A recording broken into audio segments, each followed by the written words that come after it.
ఇవాల్టి ముఖ్యాంశాలు. ఎస్ఎల్బీసీ టన్నెల్లో కొనసాగుతున్న రెస్క్యూ ఆపరేషన్. ఎస్ఎల్బీసీ టన్నెల్ నుంచి మృతదేహం వెలికితీత. మిగిలిన 7 కోసం కొనసాగుతున్న గాలింపు. మృతుడు టీబీఎం ఆపరేటర్ గురుప్రీత్ సింగ్. గురుప్రీత్ మృతి పట్ల సీఎం రేవంత్ ఉత్తమ్ సంతాపం. ఈసారి అసెంబ్లీకి కేసీఆర్ వస్తారు. కేటీఆర్ బడ్జెట్ ప్రసంగంలో కేసీఆర్ పాల్గొంటారని వ్యాఖ్య. బడ్జెట్ చర్చలో కేసీఆర్ పాల్గొనాలా లేదా అని ఆలోచిస్తున్నారు. కేసీఆర్ చర్చలో పాల్గొనవద్దని కొడుగ్గా అభిమానిగా కోరుకుంటున్నా అంటున్న కేటీఆర్ ప్రకటన. ప్రణయ్ హత్య కేసులో నల్గొండ కోర్టు సంచలన తీర్పు. ఏటూ సుభాష్ శర్మకు ఉరిశిక్ష.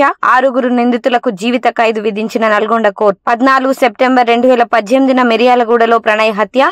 ఉగ్రవాది అస్గర్ అలీకి సుపారీ ఇచ్చిన అమృత తండ్రి మారుతీరావు. నల్గొండ కోర్టు తీర్పుపై స్పందించిన ప్రణయ్ తండ్రి. ప్రణయ్ హత్య తర్వాత మేం చాలా కోల్పోయామని, జస్టిస్ ఫర్ ప్రణయ్ అంటూ పోరాటం చేశామని ప్రకటన. ప్రణయ్ హత్య తర్వాత చాలా పరువు హత్యలు జరిగాయని, వారందరికీ కోర్టు తీర్పుతో కనువిప్పు కలగాలని వెల్లడి. వల్లభనేని వంశీ బెయిల్ పిటిషన్ వాయిదా. కౌంటర్ దాఖలుకు సమయం కోరిన సత్యవర్ధన్ న్యాయవాది. విచారణ వాయిదా వేసిన ఎస్సీ ఎస్టీ ప్రత్యేక కోర్టు వంశీని కస్టడీకి ఇవ్వాలన్న పిటిషన్ కూడా వాయిదా. వంశీ బ్యారక్ మార్చలేమని కోర్టుకు తెలిపిన అధికారులు. వంశీ భద్రత రీత్యా బ్యారక్ మార్చలేమన్న అధికారులు. అనారోగ్యం కారణంగా వేరే బ్యారక్ లో ఉంచాలన్న వంశీ.